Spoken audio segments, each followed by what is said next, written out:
नमस्कार दोस्तों।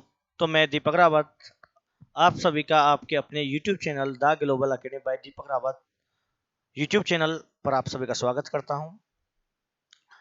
तो दोस्तों जो कि हमारा जो एक सीरीज चली हुई है दिल्ली पुलिस की जो प्रीवियस एग्जामों को लेकर जो 2020 में हमारे एग्जाम हुए थे उनके अकॉर्डिंग हमारी क्लास चली हुई है और हम इन क्लासेज में क्या करने वाले हैं, मैथ के जो क्वेश्चन थे उनका सॉल्यूशन करने वाले हैं, केवल मैथ के क्वेश्चनों का, जिसकी हम एक क्लास अपलोड कर चुके हैं।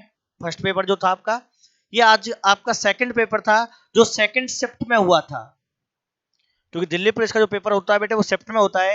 एक दिन में 3 पेपर होते हैं, तो हम फर्स्ट पेपर अपलोड कर चुके हैं फर्स्ट शिफ्ट वाला। तो आज का पेपर होगा सेकंड शिफ्ट का, जो किस तारीख को हुआ था, 27 तारीख को हुआ था, 11वें महीने में 2020 की बात कर रहे हैं। तो हम सेकंड शिफ्ट के एग्जाम को स्टार्ट करने वाले हैं अपने पहले क्वेश्चन के साथ। तो आप सभी को एनालाइज करना है कि एग्जाम किस तरीके का आता है, किस तरीके से क्वेश्चन आते हैं और उन्हें किस तरीके से सिंप्लीफाई किया जाता है। तो आइए स्टार्ट करते हैं। तो आपका पहला क्वेश्चन है, उस समचतुर्भुज का क्षेत्रफल कितना होगा जिसकी भुजा 10 सेंटीमीटर और छोटा विकर्ण 12 सेंटीमीटर है। बेटे यहाँ पे 12 सेंटीमीटर आएगा। क्वेश्चन कह रहा है एक रोम्बस है, समचतुर्भुज है, उसका एरिया फाइंड करना है और एरिया निकालना है। तो जिसकी एक साइड आपको गिवन है 10 सेंटीमीटर और उसका एक डायगोनल दे रखा है 12 सेंटीमीटर। तो एरिया ऑफ रोम्बस क्या होता है बेटे, एरिया ऑफ रोम्बस क्या होता है हमारा, ये होता है 1/2 मल्टीप्लाई में पहला डायगोनल विकर्ण मल्टीप्लाई में सेकंड, कि हमारे जो विकर्ण होते हैं उन दोनों का क्या करना होता है बेटे, इंटू करना होता है। लेकिन आपके पास तो एक ही डायगोनल है, दूसरी आपको साइड दे रखी है। तो आइए थोड़ा सा रोम्बस के बारे में जानते हैं कि रोम्बस क्या होता है।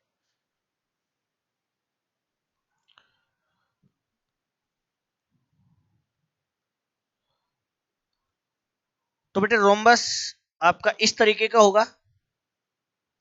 इसमें थोड़ा समझते हैं क्या होता है। रोम्बस की चारों साइड बराबर होती हैं, एक तो चारों साइड बराबर है, इसके दो डायगोनल होते हैं, दो विकर्ण होते हैं, और बेटे जिस पॉइंट पर ये मिलते हैं वहां पर ये 90 का डिग्री का एंगल बनाते हैं, कि ये समकोण पर एक दूसरे को कट करते हैं।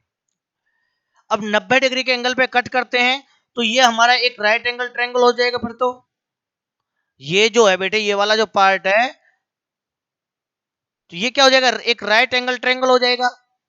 और 90 डिग्री के सामने वाली जो साइड होती है, इस साइड का जो नाम होता है वो क्या होता है ट्रायंगल में, वो हाइपोटेन्यूस होता है।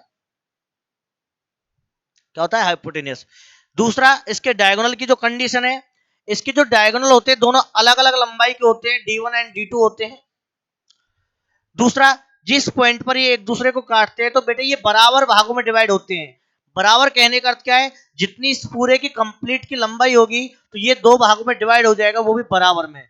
अगर ये पूरा पहला डायगोनल 12 है, पहला वाला कितना बेटे 12 है, तो बेटे ये ऊपर वाला भी 6 रह जाएगा और यहां पर भी क्या होगा, ये 6 होगा। इसको हम बेटे x मान लेते हैं, तो ये भी हमारा x होगा। तो कंप्लीट कितना हो जाएगा, ये हमारा 2x बन जाएगा।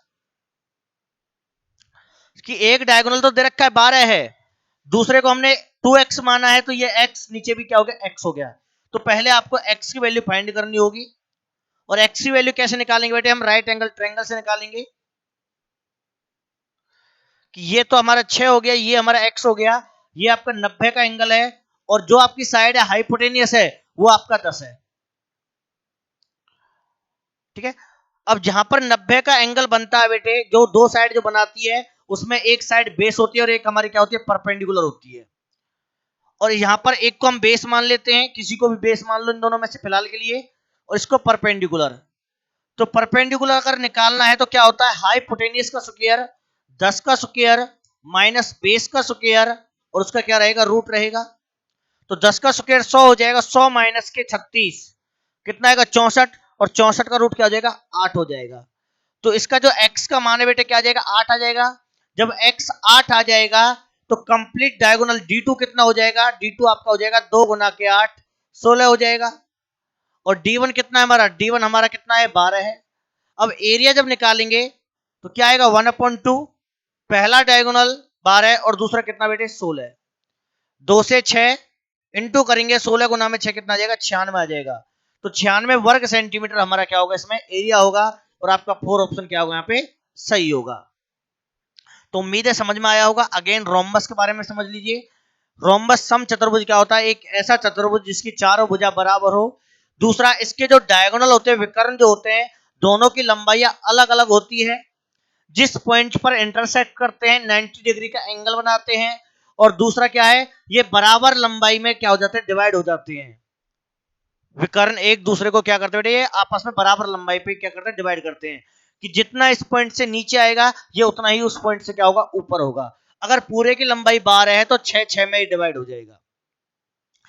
एरिया ऑफ रोम्बस क्या होगा? 1/2 d1 एंड d2 होता है। अगर इसके हम पेरीमीटर की बात करते हैं, परिमाप क्या होगा? तो परिमाप आएगा बेटे इसका 4 इंटू में साइड, चारों भुजाओं का सम हो जाएगा। तो सेकंड क्वेश्चन को सॉल्व करते हैं।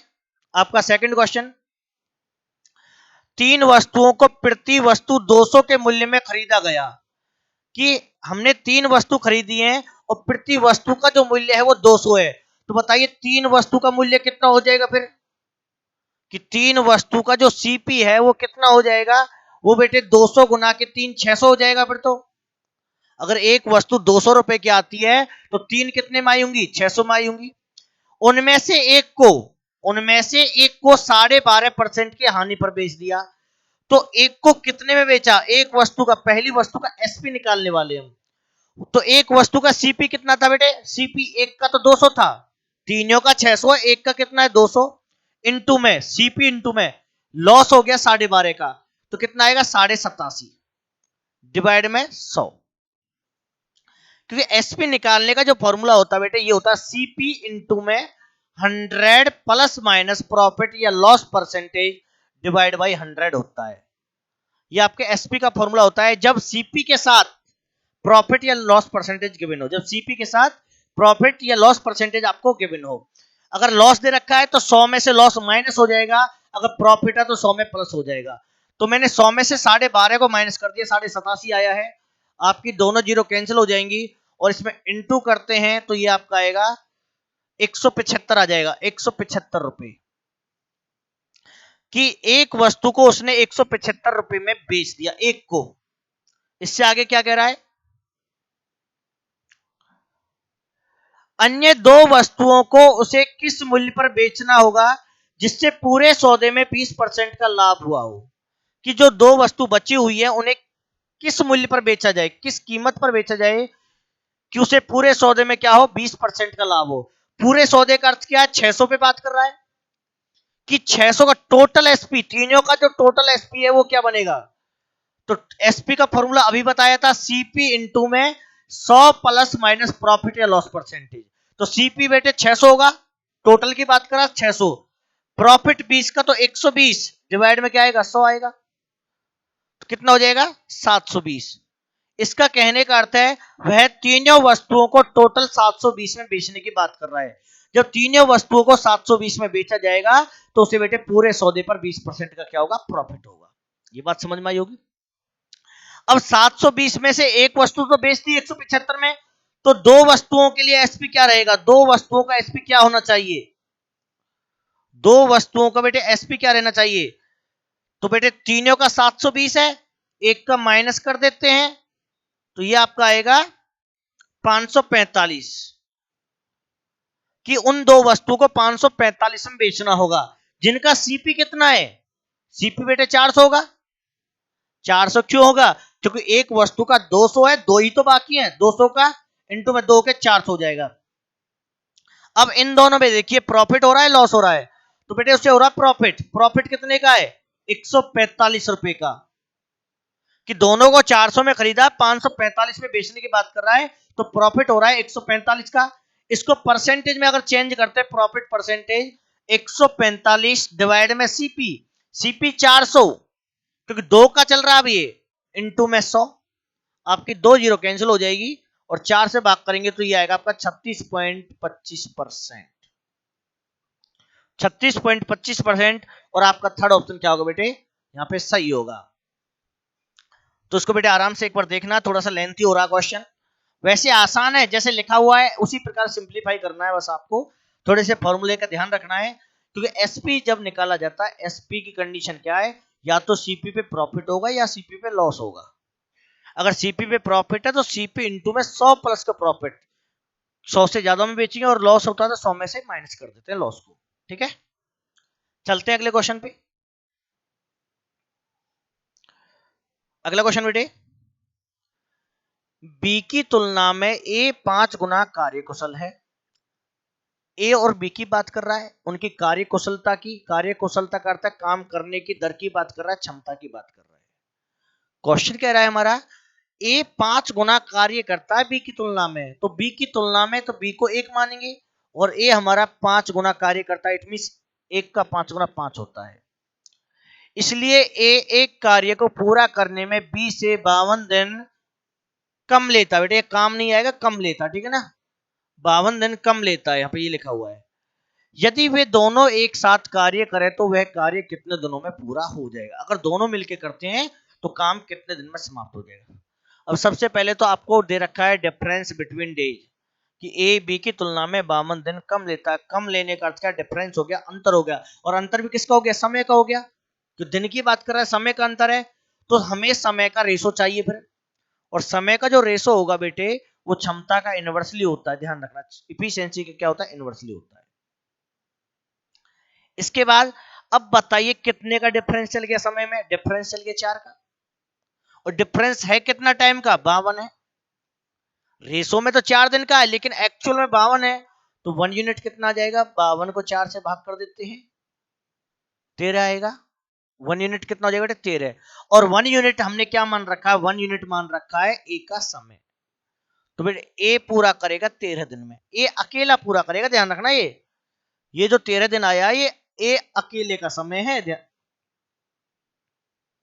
अगर बी अकेले का चाहिए तो 5 में गुना करना होगा, तो 65 दिन जो आएगा बेटे ये हमारा बी अकेले का समय होगा। लेकिन आंसर ने तो पूछा कि अगर दोनों करेंगे तो कितना समय लगेगा। अगर दोनों पे काम कराना है पहले तो काम ही निकालिए कितना काम करना होगा। तो काम का जो फॉर्मूला होता है बेटे वो होता है आपका क्षमता गुना के समय होता है, क्षमता इफिशिएंसी मल्टीप्लाई में टाइम। कि अगर हमें काम की वैल्यू को फाइंड आउट करना है तो फाइंड आउट करने के लिए एक तो इफिशिएंसी चाहिए और एक उसका कंप्लीट टाइम चाहिए। तो मैं एक ही इफिशिएंसी 5, क्योंकि ए पर डे 5 काम करता है और 13 दिन में पूरा कर दिया। अगर ए पर डे 5 काम करता है तो बताइए 13 दिन में कितना हो गया, तो 13 दिन में काम हो गया 65। 13 दिन में कितना काम हो गया, 65। अब कह रहा है इस काम को करने में समय बताना है, कितना समय लगेगा।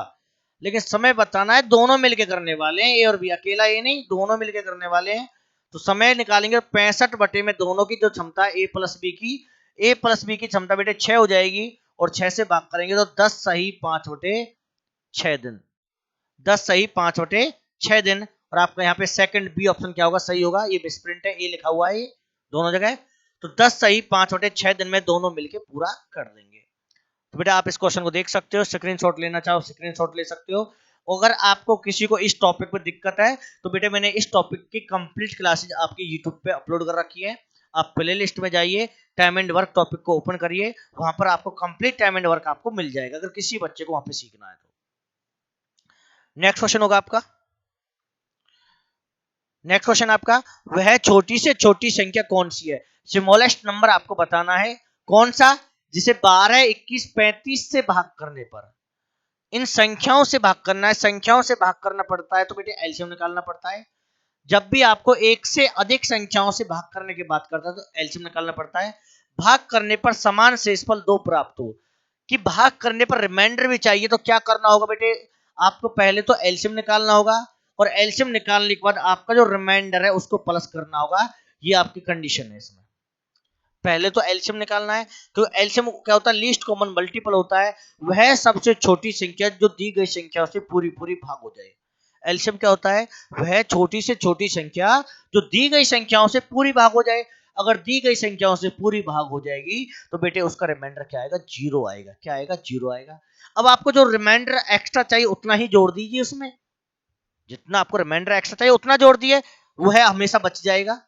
तो सबसे पहले एलसीएम निकालेंगे 12 का, 21 का और 35 का।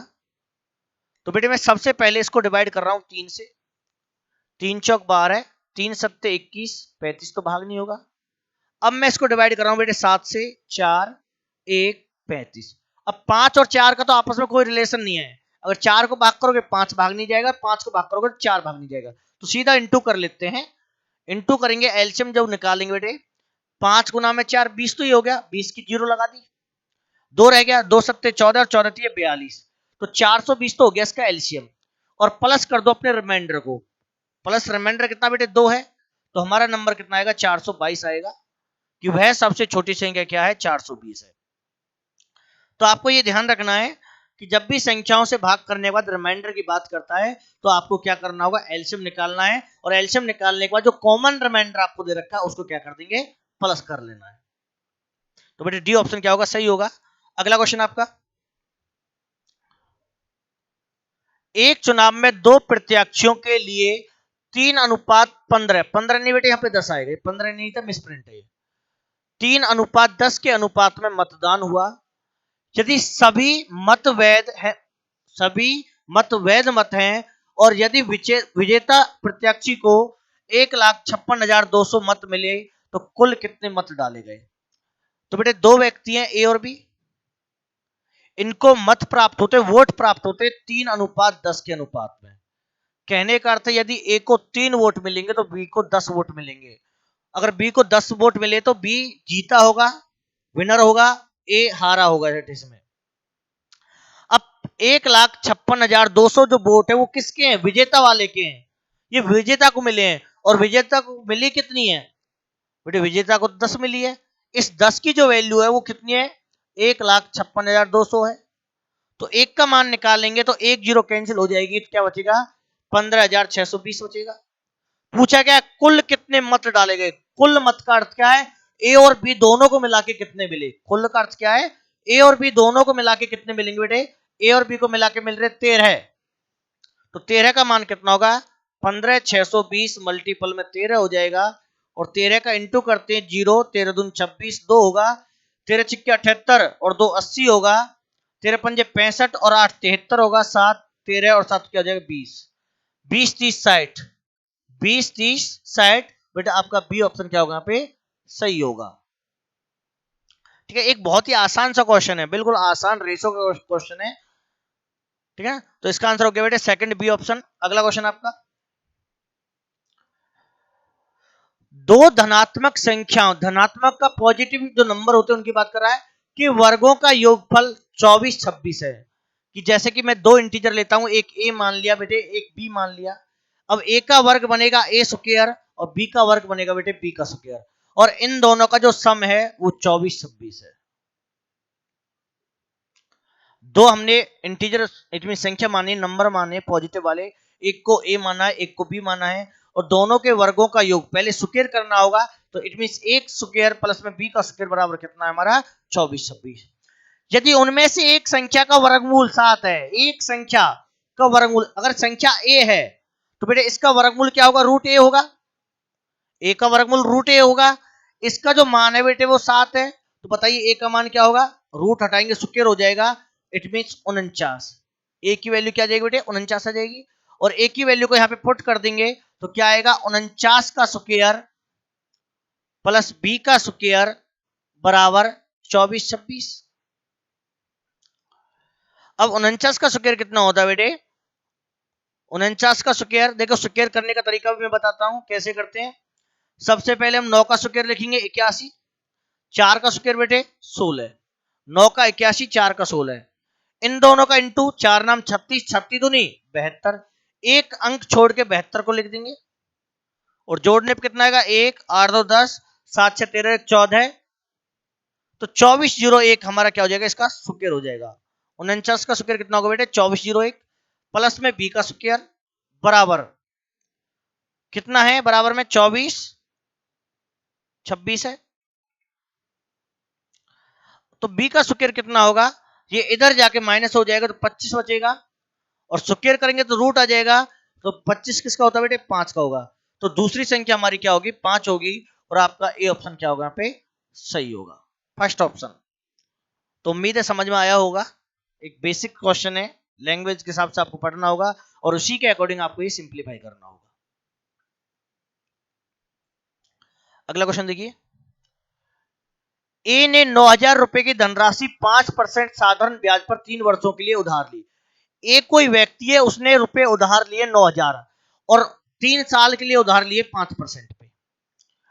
उसने यह धनराशि 7% साधारण ब्याज पर 3 वर्षों के लिए बी को उधार दे दी। इट मींस कहने का अर्थ है बेटे, पैसे की जरूरत तो थी बी को, पैसे की जरूरत किसे थी? बी को। लेकिन अब बी ने उधार मांग लिया ए से, ए के पास पैसा नहीं था, तो ए ने किसी और से मांग लिया, तो ए ने तो ले लिया 5% की दर पर और उसको दे दिया वापस 7% पे, 5 पे लेके 7 पे दे दिया। इट मींस बीचों बीच में फायदा कमाना। तो पूछा है उसे प्राप्त होने वाला लाभ ज्ञात कीजिए। अब एक बात आप समझिए कि वह ब्याज कितने परसेंट का लेगा? 7% का लेगा, लेकिन उसे वापस भी तो करना पड़ेगा 5% का ब्याज। कि ए तो लेगा बी से 7% पे और वापस कितना देना पड़ेगा उसे? 5% आगे जाके। तो इट मीन उसे 2% का क्या है? प्रॉफिट है। प्रॉफिट का अर्थ क्या है? एसआई ब्याज, जो इंटरेस्ट होता है वही प्रॉफिट होगा।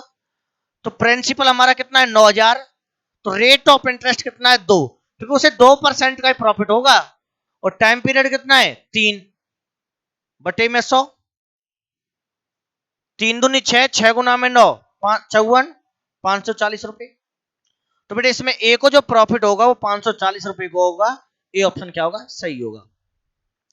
क्योंकि अगेन बेटे ए ने 5% पे उधार ले रखा, उसने 7% पे किसी और को दे दिया, तो 5 से 5 तो बराबर हो गया ना।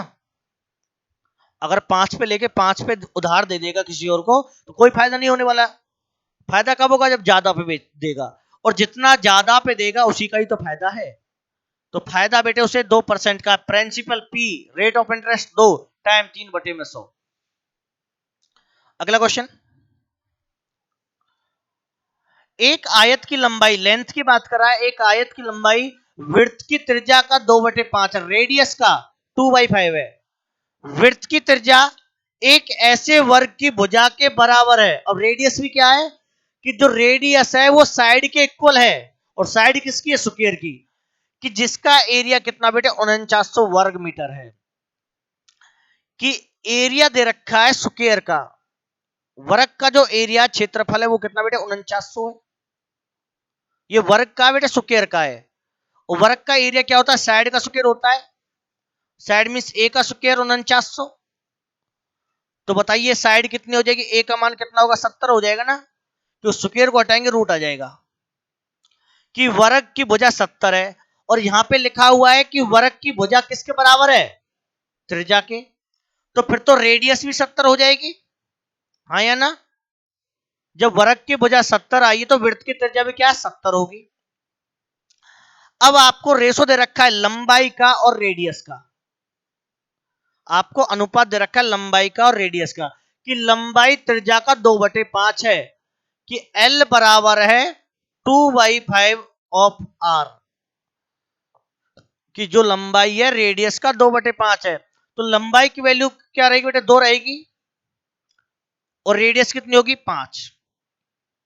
ठीक है ना? यहां से रेशो बना देंगे लंबाई का रेडियस का, 2, 5। अब रेडियस कितनी है? 5 की वैल्यू कितनी है? 70 है। तो 1 यूनिट कितना आएगा? 14 आएगा। जब 1 यूनिट 14 है तो लेंथ कितनी हो जाएगी? 14 से इंटू करेंगे 28। की जो लेंथ है, लंबाई है, वो 28 है। ब्रीथ क्वेश्चन में गिवन ही है आपको, ब्रीथ 20 है।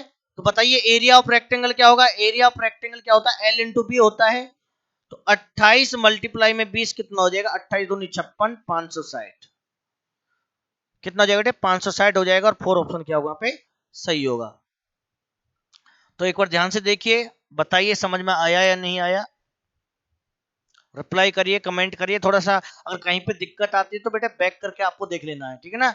बस क्वेश्चन को लेंथी बना दिया, क्यों? क्योंकि रेक्टेंगल चल रहा है, स्क्वायर चल रहा है, और सर्कल भी चल रहा है, तीनों आपके इसमें चले हुए हैं। इससे आगे आपका अगला क्वेश्चन होगा परसेंटेज का क्वेश्चन है कि चीनी की कीमत में प्रति किलो 25% की कमी होने के कारण चीनी की कीमत को बेटे कम कर रहे हैं, तो राधा 1200 रुपए में 10 किलो अधिक चीनी खरीद सकती है। 1200 रुपए में 10 किलो चीनी अधिक आती है, तो चीनी की प्रति किलो मूल कीमत ज्ञात कीजिए। मूल कीमत का अर्थ क्या? पहली इनिशियल कीमत बतानी होगी आपको। तो बेटे 25% की कमी कर रहे हैं, तो 25% कितना होता है, 1/4 होता है। तो बेटे अगर मैं मूल्य की बात करता हूं, कीमत की बात करता हूं, तो इसका जो मूल कीमत होगी बेटे, मूल कीमत क्या रहेगी, 4 होगी। मूल कीमत क्या होगी, 4। अब 4 में 1 की कमी कर रहे हैं, तो प्रेजेंट वर्तमान कीमत कितनी आएगी, उसकी 3 हो जाएगी। ठीक है, मूल कीमत क्या है, 4 है, 4 में बेटे 1 की हो रही है कमी, तो वर्तमान 3। तो जो हमारी खपत होती है बेटे, जो चीनी अधिक आती है, खपत की बात करते हैं, कंजप्शन।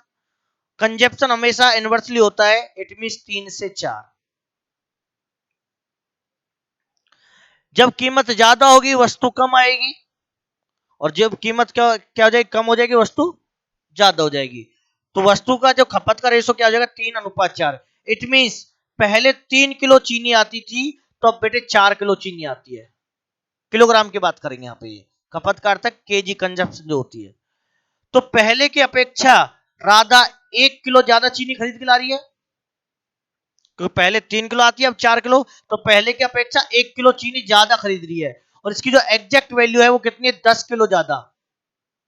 तो एक का मान 10 किलो, तो बताइए मूल कीमत पर उसकी खपत क्या होगी। तो मूल कीमत पर बेटे उसकी जो खपत होगी वो 30 किलो की होगी। फिर तो मूल कीमत फर्स्ट वाली है, उसकी खपत कितनी होगी, 30 किलो हो जाएगी। अब रेट बनाना है कि रेट क्या होगा चीनी का, और रेट के लिए क्या होता है कि टोटल जो खर्चा आप खर्च कर रहे हो, हम खर्च कर रहे हैं 1200 रुपए, और 1200 में कितनी चीनी आती है, 30 किलो। तो 1 kg का रेट क्या आएगा, 40 रुपए प्रति किलोग्राम। तो बेटे रेट क्या हो जाएगा, 40 रुपए प्रति किलोग्राम। और आपका सेकंड ऑप्शन क्या होगा यहाँ पे, सही होगा।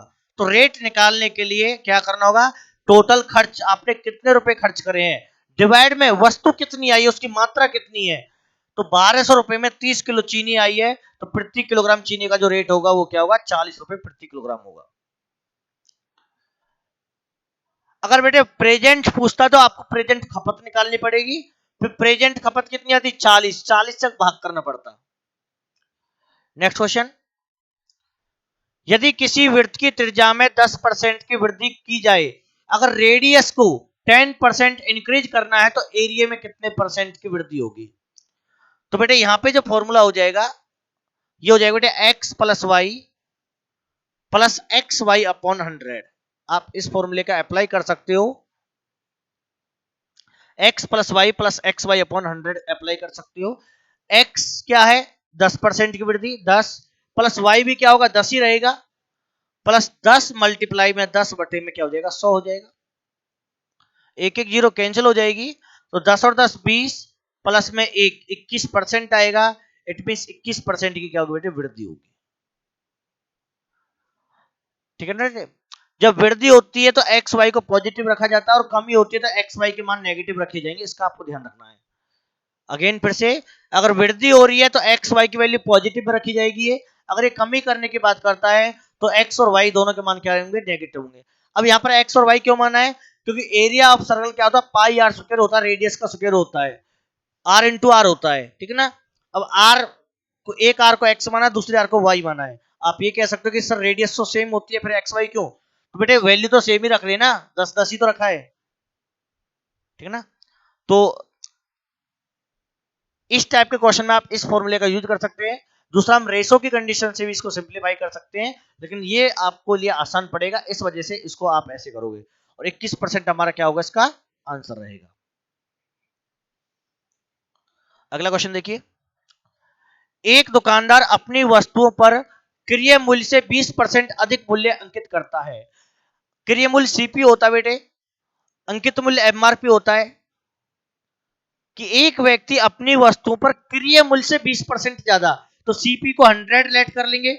20% अगर मोर करने की बात कर रहा है, इंक्रीज करने की बात कर रहा है, तो एमआरपी 120 हो जाएगा। सीपी 100 हो गया तो एमआरपी कितना हो जाएगा, 120 हो जाएगा। वह उनमें से 3/4 वस्तुओं को अंकित मूल्य पर बेच देता है। अब वस्तुओं की संख्या की बात कर रहा है, वस्तुओं की संख्या की बात कर रहा है, 3/4। 3/4 का अर्थ क्या बेटे, टोटल वस्तु उसने 4 मानी है, टोटल कितनी मानी बेटे 4, और 4 में से 3 को सेल करने की बात कर रहा है कि हम 3 को बेच देते हैं। तो बताइए बेटे अगर 4 वस्तु टोटल हैं तो 4 वस्तु का, तो प्रति वस्तु का एमआरपी कितना होगा? जब 4 वस्तु का एमआरपी 120 मान लिया इसने, तो एक वस्तु का 30 आएगा ना, एक वस्तु का क्या हो जाएगा 30, तो 30 30 30 और 30 120 हो जाएगा।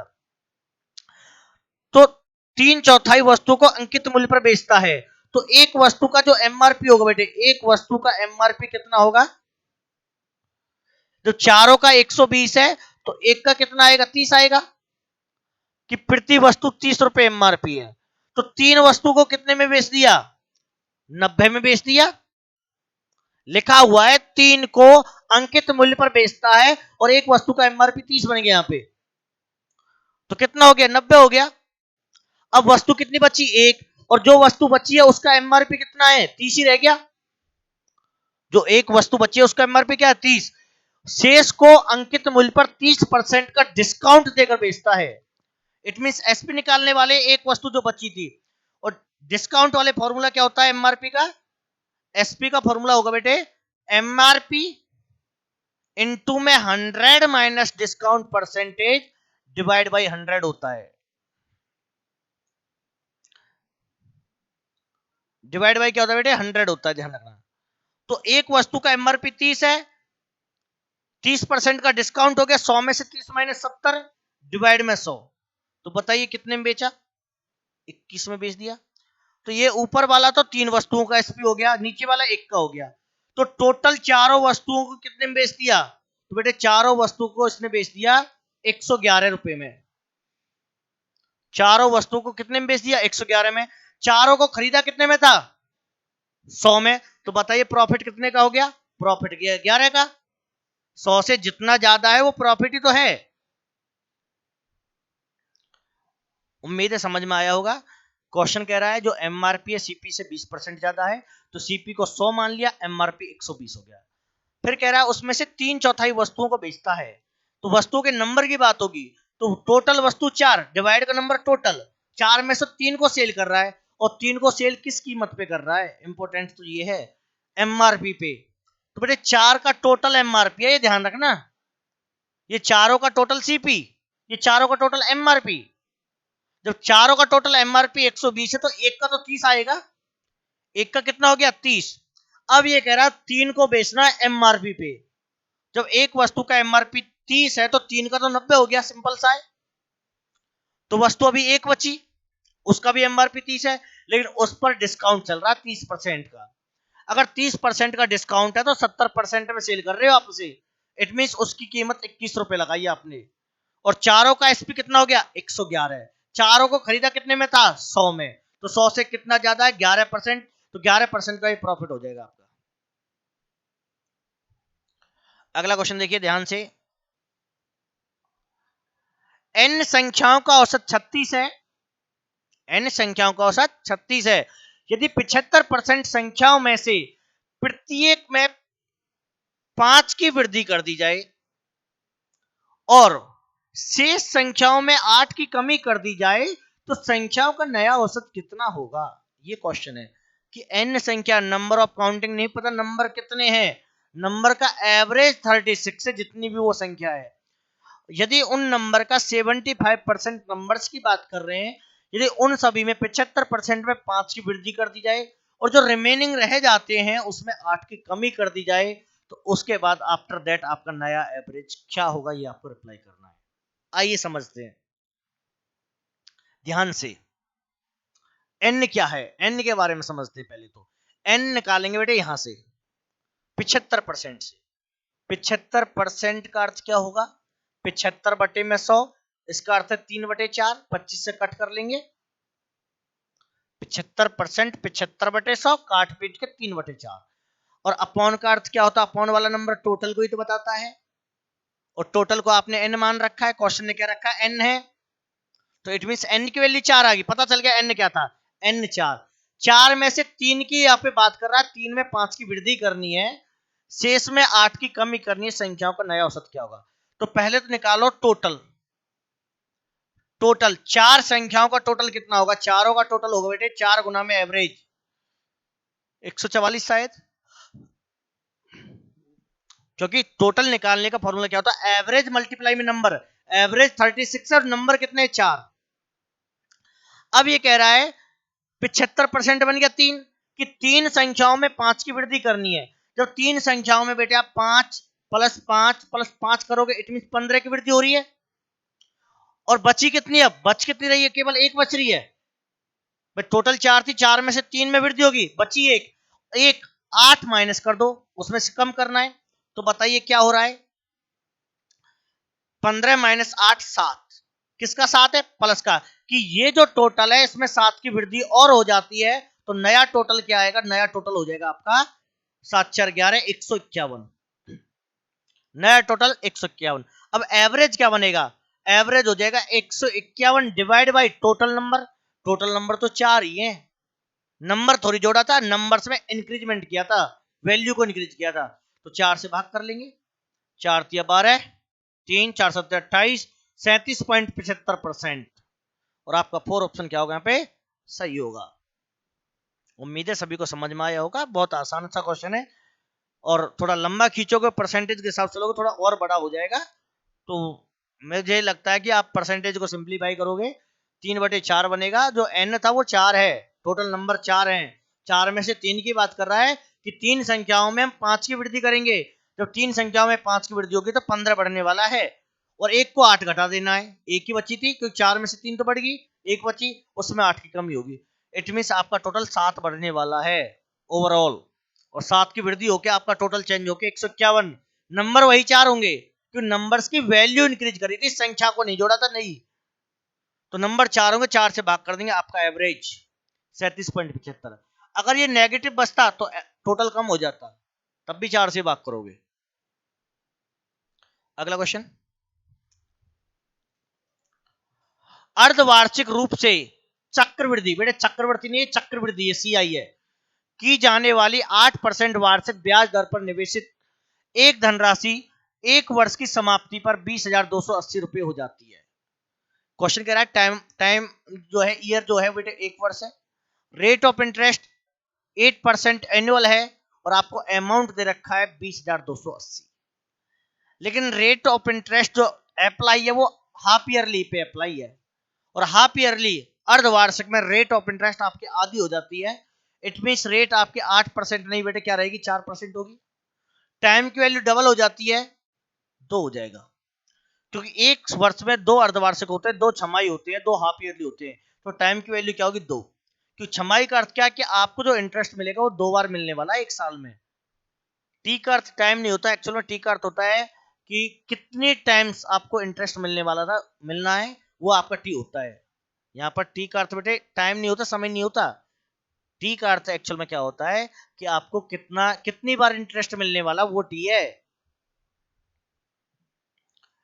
अमाउंट दे रखा 20,280, तो बेटे हम इसको सिंप्लीफाई करेंगे, 4%, 4/100 1/25 होगा, सबसे पहले हम रेट को सिंप्लीफाई करेंगे, 4% 4/100 1/25 होगा, तो बेटे हम इसको ट्री मेथड से सिंप्लीफाई करने वाले हैं, तो कोशिश करना समझने की, अगर किसी बच्चे पर ट्री मेथड नहीं आता है तो वो हमारी वीडियो को देख ले, कंपाउंड इंटरेस्ट की वीडियो अपलोड हुई पड़ी है प्ले लिस्ट में, जाके वहां से आप CI को समझना है। तो सबसे पहला जो कॉलम होता है बेटे इसमें प्रिंसिपल होता है, और प्रिंसिपल की वैल्यू हमारे पास नहीं है, तो प्रिंसिपल को लेट किया जाता है, अल्फाबेटिकली आप लेट कर सकते हो, नंबरिंग में भी आप लेट कर सकते हो, तो प्रिंसिपल लेट कितना हो जाएगा बेटे, 25 का स्क्वायर, कितना हो जाएगा 625। अब स्क्वायर क्यों लिया, क्योंकि टाइम की यूनिट यहाँ पे 2 बन रही है, तो 625 आपका प्रिंसिपल होगा, 2 साल का ग्राफ है, तो यहाँ पे आपको 2 कॉलम बनाने पड़ेंगे, और ब्याज का ब्याज ये CI को अप्लाई करेगा, तो 625 पे रेट लगा देंगे 1/25, कि 625 मल्टीप्लाई 1/25, तो बेटा आपका 25 आ जाएगा, तो यहां पर भी क्या होगा 25 ही होगा, तो दोनों कॉलम में सेम वैल्यू होती है, 25 मल्टीप्लाई में 1/25, तो बेटा यहाँ पे आपको कितना हो जाएगा 1 आ जाएगा। अब आपको अमाउंट गिवन था, तो अमाउंट आपका बनेगा चारों बॉक्सों को जोड़ के, चारों को जोड़ना पड़ेगा, तब जाके आपका अमाउंट आएगा, 625 और 25 650, 675 और 1 676, आपका जो अमाउंट बनने वाला है वो 676 बनेगा, और इस अमाउंट की जो वैल्यू है वो सही वैल्यू क्या 20,280 है। तो 1 यूनिट कितना होगा, भाग कर देंगे बेटा 30 आएगा, 1 यूनिट कितना हो जाएगा 30 हो जाएगा। तो प्रिंसिपल निकालेंगे 625 का मान क्या हो जाएगा, तो 625 मल्टीप्लाई में 30 तो 18,75,0। ये तो हो गया आपका प्रिंसिपल, अभी केवल प्रिंसिपल निकल के आया ये तो। अब क्वेश्चन कह रहा है उसी धनराशि के लिए वार्षिक रूप से चक्रवृद्धि की जाने वाली उसी राशि पर 2 वर्ष का ब्याज क्या होगा। अब क्वेश्चन कह रहा है कि क्वेश्चन ईयरली है, ठीक है ना, रेट ऑफ इंटरेस्ट 8% ही है लेकिन टाइम 2 वर्ष है, तो अब इसका इंटरेस्ट क्या रहने वाला है वो आपको बताना है।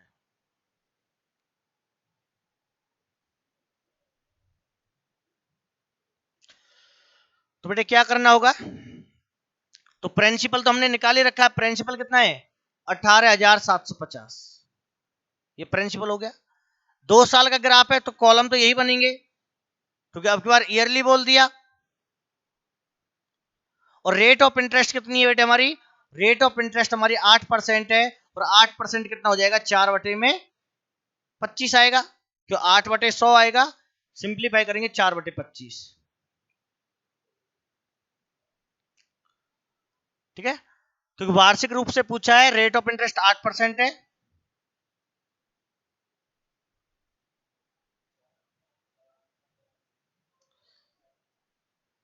अच्छा 8% रेट ऑफ इंटरेस्ट है, ये आपका 2/25 बेटे 4 से बात करेंगे जब इसे,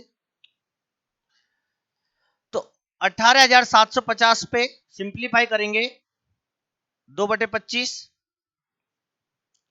तो 25 से भाग जाएगा, 25 सत्ते 175, 25 पंजे 125, तो ये आपका आएगा 1500, तो 1500 यहां पे हो जाएगा, और 1500 इंटू में 2/25, 25 सिक्के 150, 60 60 दूनी 120, तो ये आपका हो जाएगा CI 3,120 रुपए, 3,120 रुपए, क्योंकि 1500 1500 3,000 और 120 और है 3,120 रुपए, आपका सेकंड ऑप्शन क्या होगा बेटे, सही होगा।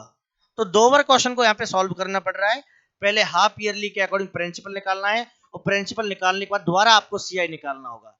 तो ये क्वेश्चन थोड़ा सा लेंथी है, और मैं आप सभी को कोशिश करूंगा कि इस क्वेश्चन को लास्ट में सिंप्लीफाई करना, क्योंकि लेंथी क्वेश्चन हो रहा है। अगला क्वेश्चन होगा आपका, एक रेलगाड़ी 400 किलोमीटर की दूरी को एक समान चाल से तय करती है, कोई स्पीड है एग्जैक्ट, कोई फिक्स स्पीड है कांस्टेंट, उससे तय करती है। यदि उसकी चाल 10 किलोमीटर पर आवर अधिक होती तो उसे वही दूरी को तय करने में 2 घंटे कम समय लगता है। यदि हम उसकी स्पीड को इंक्रीज कर देते हैं 10 किलोमीटर पर आवर, तो उसके टाइम की जो वैल्यू बेटे वो क्या हो जाएगी, कम हो जाएगी। ये आप भी जानते हो, जब भी हम स्पीड को इंक्रीज करते हैं तो क्या हो जाता है, टाइम हमारा कम लगता है। तो रेलगाड़ी की चाल बतानी है, रेलगाड़ी की चाल कितनी होगी, किलोमीटर पर आवर क्या होगी। तो बेटे आप इसे बाई ऑप्शन भी सिंप्लीफाई कर सकते हो, ठीक है ना। कैसे करोगे बाई ऑप्शन, क्योंकि डिस्टेंस कितनी है 400, क्या पूछिए स्पीड, अगर मैं इसको स्पीड से डिवाइड करूंगा तो क्या निकल के आएगा, टाइम आएगा, क्या आएगा, टाइम आएगा, और स्पीड हमारे पास ऑप्शन से उठा लेंगे। तो 400 हमारा 30 से तो भाग होगा नहीं, पहले वो नंबर लेना है जिससे कंप्लीटली डिवाइड हो जाए, 30 से भाग नहीं जाएगा, 35 से भाग नहीं जाएगा। अगर मैं 25 से इसको भाग करता हूं, है ना, अगर 25 से इसको भाग करता हूं, अगर मैं स्पीड को 25 मान के, तो मेरा टाइम जो आएगा 25 से कम 25, 25 सिक्के 150, 16 आ जाएगा। अगली लाइन क्या थी, अब इस स्पीड को 10 बढ़ा दो, तो दोबारा आपकी स्पीड 25 की जगह कितनी हो जाएगी, 35 हो जाएगी ना। अब 35 से जब भाग करोगे पॉइंटों में आएगा, और ये पॉइंटों में नहीं आना चाहिए, पूरा आना चाहिए, जब तो 2 घंटे कमाएंगे। इसका अर्थ है यहाँ पे भाग करने पे कितना आना चाहिए, 14 आपका आना चाहिए, अगर 14 नहीं आएगा गलत, और 14 आएगा ही नहीं, पॉइंटों में गया। अब 40 की बात करते हैं, अगर हम स्पीड को 40 मानते हैं तो बताइए इसका टाइम कितना आएगा, 10 आएगा। स्पीड 10 बढ़ेगी 50 होगी, अब इसका टाइम कितना आएगा, 8 आएगा। देखो टाइम कितना कम हो गया, 2 घंटे, 2 घंटे ही कम होना चाहिए था, हो गया आंसर, ठीक है ना। कॉमन सेंस अगर आप लगाते हो, अप्लाई करते हो बाई ऑप्शन, तो हो जाएगा आंसर। सिंप्लीफाई करते हैं कंप्लीट, डिस्टेंस आपको दे रखी है 400, स्पीड हमने मान ली कुछ भी बेटे s, तो टाइम कितना होगा बेटे, टाइम आपका आ जाएगा 400 डिवाइड बाई s, ठीक है ना। अब क्वेश्चन कह रहा है स्पीड को 10 इंक्रीज कर दो, स्पीड को 10 इंक्रीज कर देंगे तो हमारी जो न्यू स्पीड आएगी, नई वाली जो स्पीड होगी, एस को बेटे एक्स मान लो, आप है ना, स्पीड को एक्स से डिनोट कर लो, क्योंकि एस देखने में 5 सा लगता है, तो नई स्पीड हो जाएगी एक्स प्लस के 10।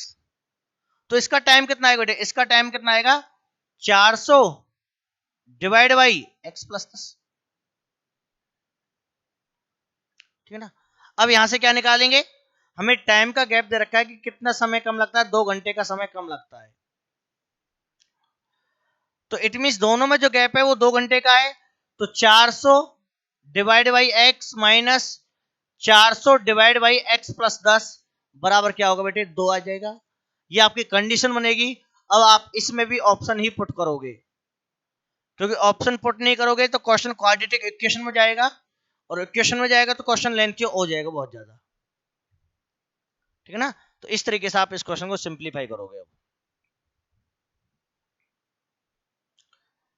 अब आपको ये कैसे पता करना है कि सर हम इस वैल्यू को पहले रखें या इसको पहले रखें, जिसमें स्पीड कम होगी ना उसका टाइम ज्यादा होगा, स्पीड इसमें कम थी तो टाइम इसका ज्यादा होगा, तो 400 बटे में एक्स पहले आएगा, स्पीड यहाँ पे ज्यादा है, एक्स जमा 10 ज्यादा है, पहले से ज्यादा स्पीड है, तो इसका टाइम बाद वाला क्या होगा, कम होगा।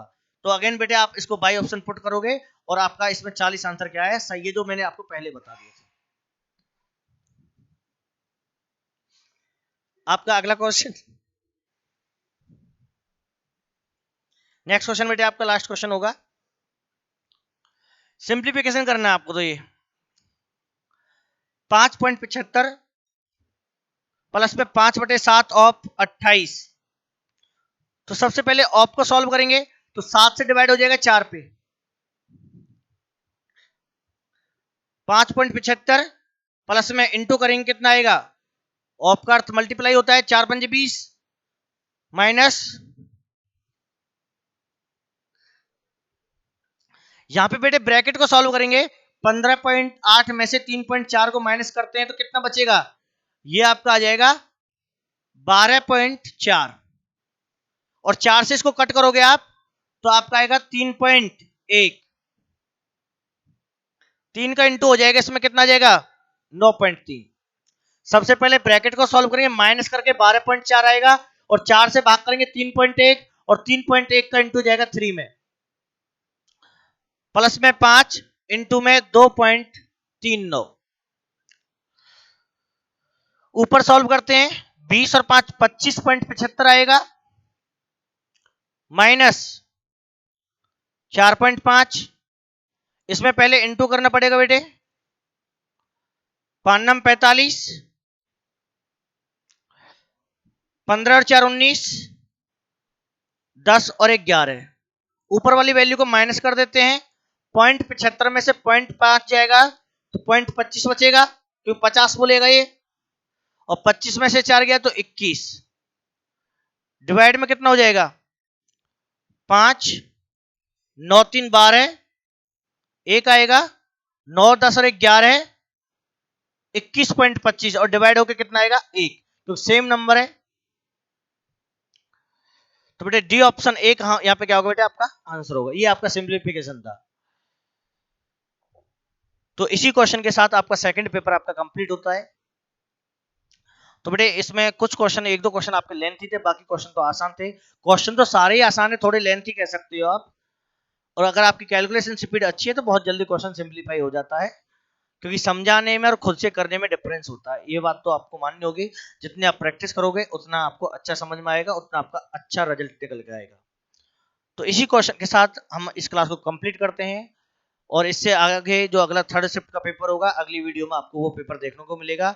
जो भी बच्चा इस वीडियो को देखता है, चैनल को लाइक जरूर करें, शेयर करें, सब्सक्राइब करें चैनल को, और अपने दोस्तों के पास भी शेयर करें, कि अगर दिल्ली पुलिस का मैथ का प्रीवियस एग्जाम क्वेश्चन आपको देखने हैं तो आपको इस चैनल पर वो सारे के सारे आपको मिल जाएंगे 2020 के। तो इसी क्वेश्चन के साथ आप सभी का धन्यवाद।